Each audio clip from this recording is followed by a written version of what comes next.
नमस्ते सदा वत्सले मातृभूमि जय हिंद दोस्तों। आज के टॉप डिफेंस हेडलाइंस हैं। फ्रांस की फ्रेंच साफरान और HAL संयुक्त रूप से इंडियन मल्टी रोल हेलीकॉप्टर और future Apache class heavy helicopters के लिए नए इंजन का निर्माण करेगी। DRDO ने multi static passive coherent locating radar receive station का किया उद्घाटन। भारत और ताइवान मुक्त व्यापार समझौते पर बातचीत कर रहे हैं, जिससे कि भारत में सेमीकंडक्टर हब स्थापित किया जाएगा। S-400 की पहली रेजिमेंट भारत पहुंची। रूस से पहली S-400 मिसाइल सिस्टम की पहली रेजिमेंट भारत पहुंच गई है। 10 दिनों के बाद शुरू हो रहे नए साल यानी कि 2022 में इसकी तैनातगी देश के उत्तरी क्षेत्र में किए जाने की संभावना है, जहां यह चीन के साथ पाकिस्तान की तरफ से किसी भी तरीके के एयर अटैक को रोकने में देश की सुरक्षा प्रदान करेगी। S-400 की दूसरी रेजिमेंट के अगले साल जून 2022 तक भारत पहुंचने की उम्मीद है। तब भारत अपनी S-400 की 2 रेजिमेंट्स को लद्दाख और अरुणाचल प्रदेश की सुरक्षा के लिए तैनात कर सकता है। सशस्त्र यानी कि हथियारों से लैस ड्रोन अब भारत में ही तैयार किए जाएंगे। इसके लिए भारत रोड मैप तैयार करा है और DRDO भी इसे तीनों सेनाओं के लिए बनाएगा। हालांकि तत्कालीन जरूरतों को देखते हुए भारत ने अमेरिका से 30 सशस्त्र ड्रोनों को खरीदने का अनुबंध कर दिया है। डिफेंस सोर्सेस कहते हैं कि अगले 10 सालों के भीतर देश में सशस्त्र ड्रोन तैयार कर लिए जाएंगे।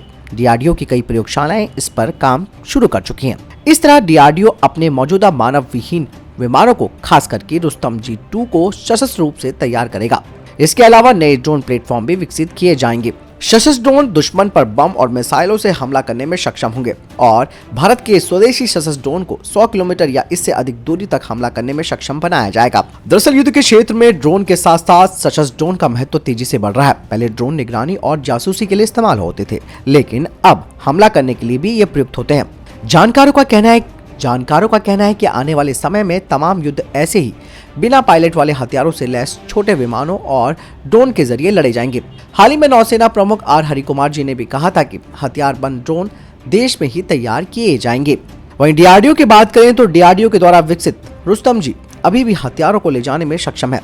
इतना ही नहीं, भारत के पास ड्रोन में इस्तेमाल होने वाली तमाम तकनीकें मौजूद है। इनमें से काफी तकनीकों को रुस्तम जी में इस्तेमाल किया जा रहा है। इसीलिए वो समय दूर नहीं जब हमारे देश में ही सशस्त्र ड्रोन का निर्माण शुरू हो जाएगा और फिर हम इसे एक्सपोर्ट भी करेंगे।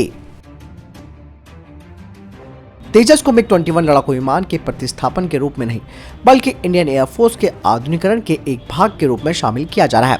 बता दें कि 30/9/2021 तक दिए गए 24 LCA तेजस के निर्माण पे अब तक का खर्च करीबन 6,653 करोड़ रुपए आया है। इंडियन एयरफोर्स के द्वारा HAL के साथ अनुबंध को ध्यान रखते हुए कुल 123 तेजस लड़ाकू विमानों का निर्माण किया जाना है। आगे का उत्पादन भारतीय रक्षा सेवाओं ग्राहकों को निर्यात की आवश्यकता पर निर्भर करता है। ये जानकारी रक्षा राज्य मंत्री श्री अजय भट्ट जी ने राज्यसभा में दी। वरिष्ठ राजनयिक प्रदीप कुमार रावत जी को चीन में भारत का अगला राजदूत नियुक्त किया गया है। 1990 बैच के एक भारतीय विदेश सेवा अधिकारी श्री रावत वर्तमान में नीदरलैंड में भारतीय दूत के रूप में कार्यरत हैं। आपको बता दें कि श्री रावत की नियुक्ति पूर्वी लद्दाख सीमा गतिरोध के बीच में हुई है। साइबर हमलों के बढ़ते खतरे और राष्ट्रीय सुरक्षा के लिए खतरों से चिंतित सरकार दूरसंचार क्षेत्र में उत्पन्न होने वाले जोखिमों पर विशेष ध्यान देने के साथ एक एकीकृत राष्ट्रीय स्तर की साइबर सुरक्षा कार्य बल की स्थापना करने की दिशा में काम कर रही है। ये कदम ऐसे समय पर आया है जब सरकार टेलीकॉम गियर की खरीद के लिए एक विश्वसनीय स्रोत लिस्ट को अंतिम रूप दे रही है, क्योंकि देश 5G और अन्य परिष्कृत दूरसंचार और इमर्सिव टेक्नोलॉजी की ओर बढ़ रहा है और चाइना से भारत कुछ भी नहीं खरीद रहा है। तो ऐसे में चाइना की तरफ से इस तरीके के हमले होने स्वाभाविक हैं।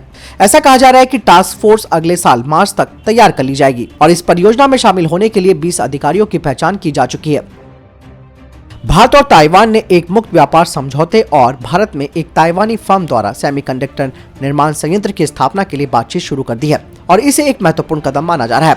आपको बता दें कि यदि सेमीकंडक्टर निर्माण संयंत्र स्थापित करने का ये जो कदम है वो सफल हो जाता है तो अमेरिका के बाद ताइवान की कंपनी के द्वारा किसी दूसरे देश में स्थापित किए जाने वाला ये दूसरा ऐसा केंद्र होगा। इस संयंत्र को स्थापित करने का कदम भारत में वाहन निर्माताओं और टेक्नोलॉजी कंपनियों द्वारा चिप की बढ़ती मांग के बीच आया है। सेमीकंडक्टर केंद्र स्थापित करने का प्रस्ताव काफी हद तक भारत और ताइवान के बीच संबंधों के रणनीतिक महत्व से प्रेरित है, न कि इसके व्यावसायिक पहलू से। पाकिस्तान और चाइना की दोस्ती सबको मालूम है। पाकिस्तान चीन से कई नए फाइटर जेट्स खरीदने को लेकर समझौता कर चुका है, लेकिन पाकिस्तान के ही सीनेटर ने चीन के लड़ाकू विमानों की क्षमता को लेकर सवाल खड़े कर दिए हैं।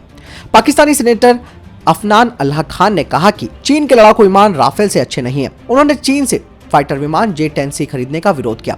पाकिस्तान और चीन ने अभी तक औपचारिक रूप से J-10 लड़ाकू विमानों के सौदे की घोषणा नहीं की है, लेकिन हाल ही में एक ट्विटर पर पोस्ट आया था जिसमें इस बात की जानकारी दी गई है कि 2021 के अंत में चीन से 36 J-10C सेमी स्टेल्थ एडवांस लड़ाकू विमान चाइना से पाकिस्तान को मिल सकते हैं। वैसे भी दोस्तों, इंजन से संबंधित कई कमियों के कारण पाकिस्तान के मौजूदा JF-17 के साथ पाकिस्तान का मोहभंग भी हो रहा है, जिसे चीन ने आज तक सॉल्व नहीं किया है। पाकिस्तान के सीनेटर ने कहा कि J-10C खरीदने के पीछे कोई तर्क समझ नहीं आ रहा है।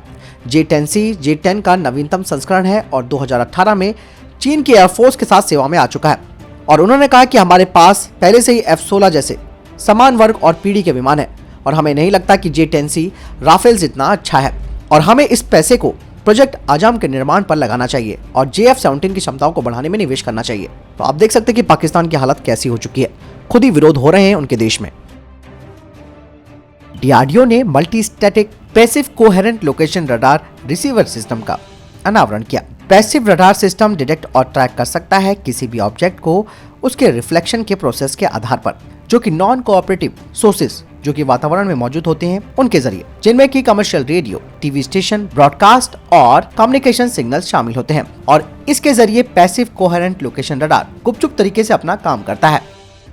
फ्रांस की इंजन निर्माता कंपनी साफ्रान और भारत का HAL जल्द ही स्ट्रेटेजिक पार्टनरशिप के तहत संयुक्त रूप से नया इंजन बनाएंगे, जिसमें कि टेक्नोलॉजी ऑफ ट्रांसफर भी शामिल है, जो कि 13 टन के स्वदेशी भारतीय मल्टी रोल हेलीकॉप्टर को पावर देगा और इन नए हेलीकॉप्टर से रशियन M17 ट्रांसपोर्ट हेलीकॉप्टर को बदला जाएगा 2028 से। खबरों की माने तो HAL अब मीडियम वेट कॉम्बैक्ट हेलीकॉप्टर भी बना रहा है, जो कि भविष्य में अमेरिका के अपाचे हेलीकॉप्टर की टक्कर के होंगे और इसमें नया इंजन लगेगा जो अलग अलग मीडियम वेरिएंट हेलीकॉप्टर को पावर देगा, जिसे HAL बनाएगा।